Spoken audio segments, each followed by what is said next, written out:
Hello everyone, my name is Tarun and I'm in front of you with yet another session regarding speaking. So guys, the session today is not only for the people who have to appear for the speaking interview in IELTS, it is about any other interview which you want to appear in. So guys, the main thing to crack an interview is to keep the control of conversation in your hands. By saying this, I mean to say that 80% of the times you should be speaking and 20% of the times the other person should be speaking. If you are able to do so, that means you will definitely get 7, 8 or 8.5 band score in your IELTS speaking course.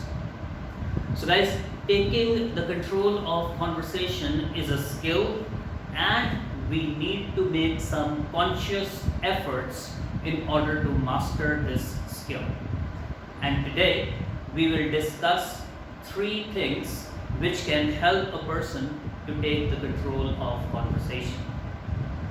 So the first thing is that if your examiner asks you a question whose answer is yes or no, try to start that answer with a linguistic word. So guys, the linguistic words, I have categorized them in 2 separate categories. One is a positive linguistic word, other is negative linguistic words. So what are the positive linguistic words? Certainly, absolutely, of course, obviously. So these words are used when you have to say yes. Suppose the examiner asks you, do you like outdoor activities? You say, certainly, I like outdoor activities. My favorite game is volleyball.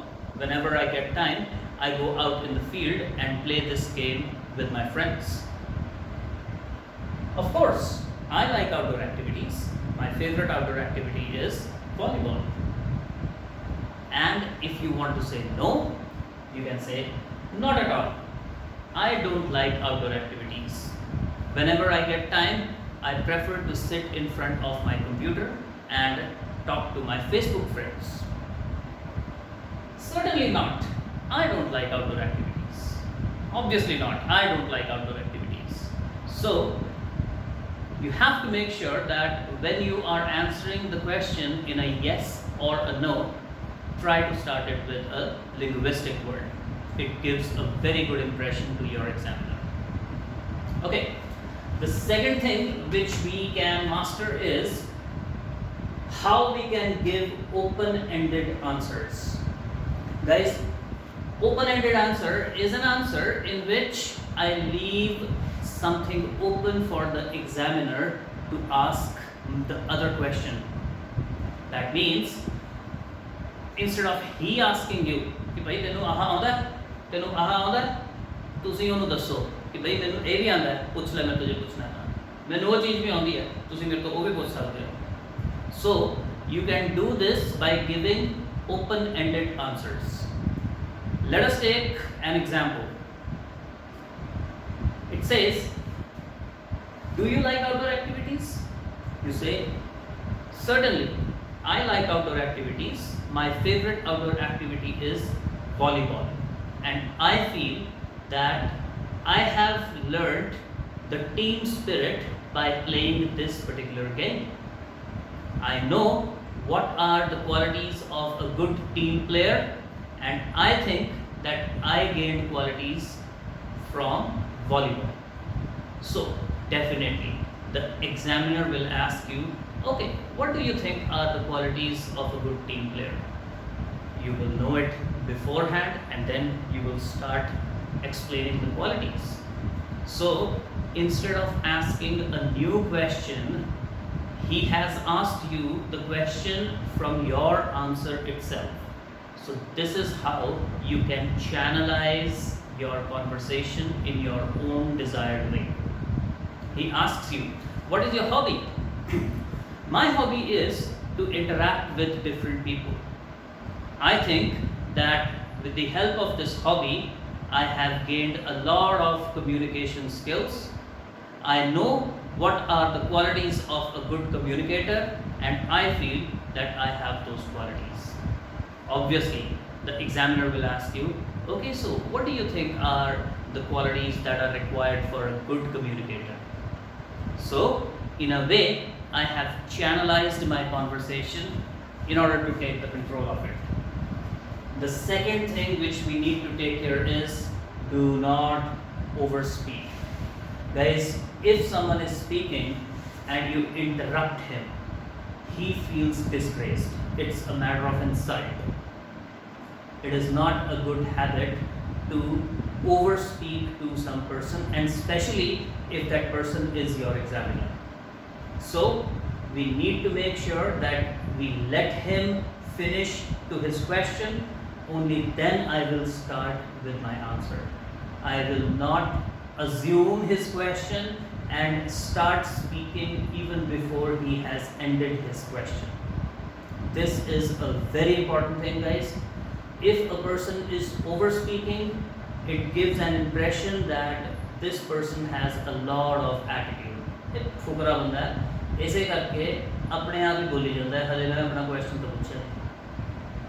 So, in order to take the control of conversation, it is not that we'll overspeak or we will interrupt the other person.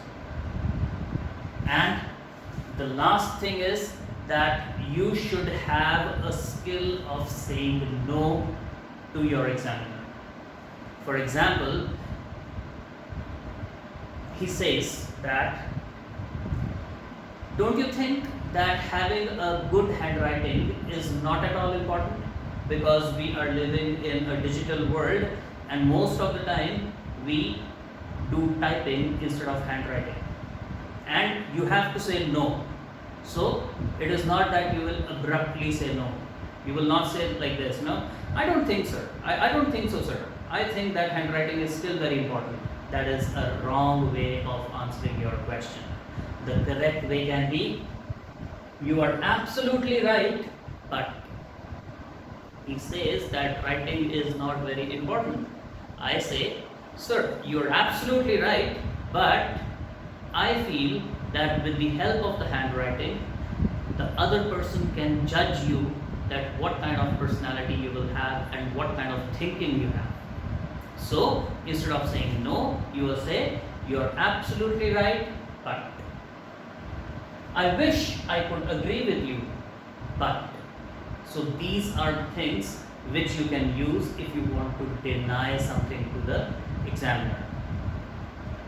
Guys, another thing which I feel that is very important is a lot of people, while giving your IELTS speaking exam, use this phrase, it depends on person to person. Guys, this is a wrong way of answering your question.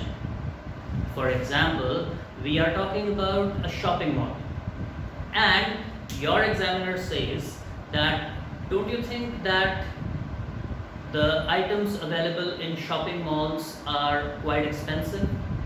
So we will not say that it depends on person to person. We will say that what I think about it. Fine. If he says, don't you think so this happens? He doesn't want to know the opinion of the other person or person to person. He wants to know your opinion. Try to say what you think. Don't try to say that it depends on person to person. Again, guys, time is limited and there are a lot of other ways as well which you can use in order to take the control of conversation. If you are watching my video for the first time, I request you to please subscribe to my channel and press the bell icon so that you can get a reminder of my new videos. The people who want to contact me or who want to enroll with me for online IELTS classes, please feel free to contact me at 78144-28104. I use my WhatsApp on the same number. You can drop me a message and I will follow it up. Thank you.